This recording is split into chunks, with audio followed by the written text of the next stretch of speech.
저 자료가 나오기 전까지는 이제 심한지가 정조의 최대 정적이다. 그렇죠. 그렇게 알고 있었죠. 반대편에서 있다. 이렇게 이제 이야기를 했었어요. 그런데 이제 정조의 비밀 편지가 심한지 집안에서 300톤 가까이 발견이 된 거예요. 근데 또 내용을 검토해 보니까 이 사람이 최대 정적인데 이렇게 비밀스럽게 서로의 속내를 주고받을 수가 없다는 걸 알고 사실 저때 이제 온몸에 전기가 흘렀어요. 저 자료 처음 봤을 때는. 그 왜 그 유행하는 정조 독사해설 배우에 심한지가 있을 거라는 그 추측들, 그 영원한 제국의 얘기가 완전히 깨져버리는 상황인 거죠. 그러니까요. 그러니까 이제 항상 이 정조의 독살설의 주인공, 이 범인을 지목되는 게 바로 이 벽파, 이 중심이라고 할 수 있는 이 심한지였는데, 이 어차피 딱 발견되는 순간, 어이 뭐야? 이 정조와 심한지의 정적 동지였던 그 관계의 모습이 나오고 있단 말이죠.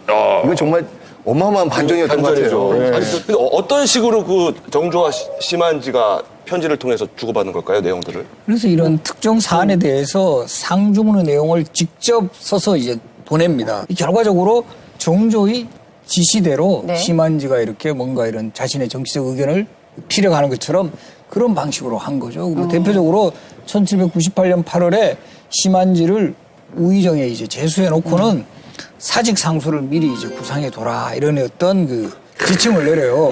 그래서 이제 그리고 사직서를 올릴 때 어떤 내용에 유의해서 할 것을 이런 것까지 다 이제 한 거죠. 시나리오를 써주는 거예요. 그렇죠, 어느 정도. 그 하완공주라고 있어요. 이제 사도세자 동생이고요.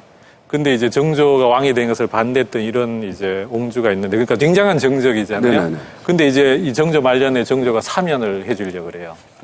그렇게 되니까 이제 심한지 같은 사람이 이제 반대를 해야 되는데 그 전에 편지가 나갑니다. 그래서 이러이런 조치를 하려고 그러는데 내가 그런 조치를 하면 너가 뜰에 내려가지고 모자를 벗고 땅에 엎드려서 아니되옵니다를 이제 세게 해라. 야, 이거 좀 영화로 치면 디테일한 지문까지 적어놓은 거예요. 지금은 적어요. 그러면 내가 너를 자를 거다. 삭직시킬 거다. 그렇지만 이내 다른 방도가 있으니까 그리 알고 있으라. 이렇게 되거든요.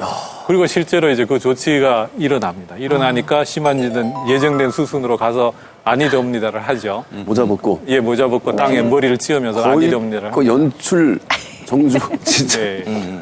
진짜 배우네요, 배우 심한지는. 그러니까 이런 경우에 이제 효과는 양면성이 있는데 심한지는 자기 명분을 살릴 수가 있어요.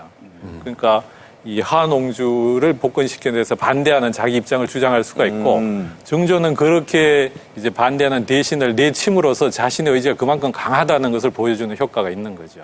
그리고 시간이 지난 뒤에 심한지는 복귀가 됩니다.